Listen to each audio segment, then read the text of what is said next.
means go in pairs and go with nothing but yourselves. Today's gospel essentially answers for us a question. What is the true gift of discipleship? Of being a follower of Jesus, a messenger of the gospel? Is it the gift of power and influence, the ability to preach the gospel, to cast out demons, to tread on snakes and scorpions? Or is the greater gift the gift of going out in pairs and relying on other people's hospitality? Our tendency when we hear this gospel is to gravitate towards the dramatic demonstrations of God's power and authority. Casting out demons, that's where the power of being a disciple of Jesus lies. Being able to convert people, to talk them into your way of thinking, and if not, then just shake the dust off your feet. Treading on snakes and scorpions, that's what being a disciple of Jesus will do for us. Even the 70 disciples, when they return to Jesus, exult in the amazing power of what they have just experienced. As today's gospel says, they returned with joy, saying, Lord, in your name, even the demons submit to us. But Jesus tells his disciples where their true power lies. He says to them, I have given you authority to tread on snakes and scorpions and over all the power of the enemy. And nothing will hurt you. Nevertheless, do not rejoice at this, but rejoice that your names are written in heaven. The greater gift of discipleship is not the power to cast out demons or subdue spirits. The greater gift is the ability to know that we are blessed by God. And part of knowing how God has blessed us comes from the way in which we act and live as disciples of Jesus Christ. Doing discipleship together, and to do so, relying on the hospitality of others.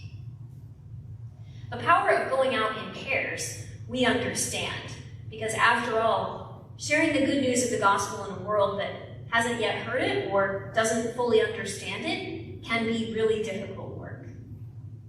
As Jesus implies in his instructions to his disciples, odds are that some people will reject the good news, will not yet be able to hear it. Sometimes that rejection can be subtle, but sometimes it's not, so that going out together in pairs means that wherever we go, we do not do the difficult work of discipleship by ourselves. But discipleship and partnership goes far beyond simply protecting one another from harm or rejection. We know this from our own experience as a community of faith at Christ Church. Discipleship also means supporting and encouraging one another, and as it says in today's reading from Galatians, bearing each other's burdens. And yes, discipleship means also sometimes that we are asked to actually believe for each other when someone's belief in the gospel is shaken. Someone once said to me that they attended church not just for themselves and their own life of faith, but also for other people, so that the whole community of faith would know, yes, I am here with you today. I am alongside of you on this journey of faith that we are on. This person came to church specifically so that she could pray for the people who could not pray. Discipleship in partnership, whether in pairs or 70 at a time. And we know from our own experience the power that we have together as a community of faith. The power of supporting and upholding one another on this journey of faith that we share. I've said it many times, but it's always worth repeating. I think that I would be lost were it not for the community of faith I share and the power of God working in our collective lives. And I know that I am not alone. The power of community is a gift, even when it is challenging. A shared community of faith is one of the ways in which God has blessed us as disciples. But the power of relying on other people's hospitality and generosity, that's a little more difficult to accept. There seems to be very little power in being dependent on others, in being vulnerable and needing to ask for help. And we, in our American culture especially, pride ourselves on our independence and our individuality. This weekend is a national holiday entirely dedicated to the American independence of spirit, so that acknowledging our dependence on other people is not just difficult for us as disciples. I think it can be difficult for us culturally. Why would Jesus ask that his disciples be dependent on strangers for everything? Isn't it a little degrading? Doesn't such neediness reflect badly on Jesus' ministry and the good news of the gospel? But the fact that Jesus' disciples go out into the world with nothing but what they receive from others, isn't that really the way that we live in this world? We cling to the idea that we are in control of our own destiny, but sometimes in life there are forces at work that we have no control over. Difficult things can happen to anyone at any time. And when we are truly, deeply connected to other people, we feel and care deeply about what happens to our neighbors as much as to ourselves. John Donne was one of the saints of the Episcopal Church. He was a poet and an Anglican priest who lived in England in the 16th century. And Donne wrote a poem which was actually the first part of a sermon.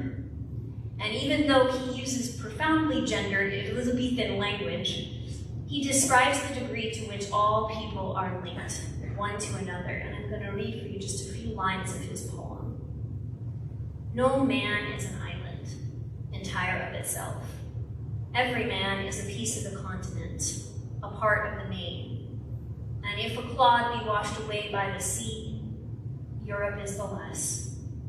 As well as if a promontory were, as well as if a manor of thy friends or of thine own were, any man's death diminishes me, because I am involved in mankind, and therefore never send to know for whom the bell tolls. It tolls for thee. In other words, one person's loss, one person's need for help, is also in a way our own loss, our own need to rely on others for help. And even if we live a picture-perfect life, even if nothing bad ever happened to us, we care about others because we are connected to them. They are a part of God's creation. And even if we have everything, we are still, in the end, dependent on someone for all that we have. On God, the source of life, the source of all of our blessings. Humanity, all people, we are all inextricably linked together, dependent on one another and all dependent on God. And there is immense power in acknowledging that truth and then living and celebrating that reality.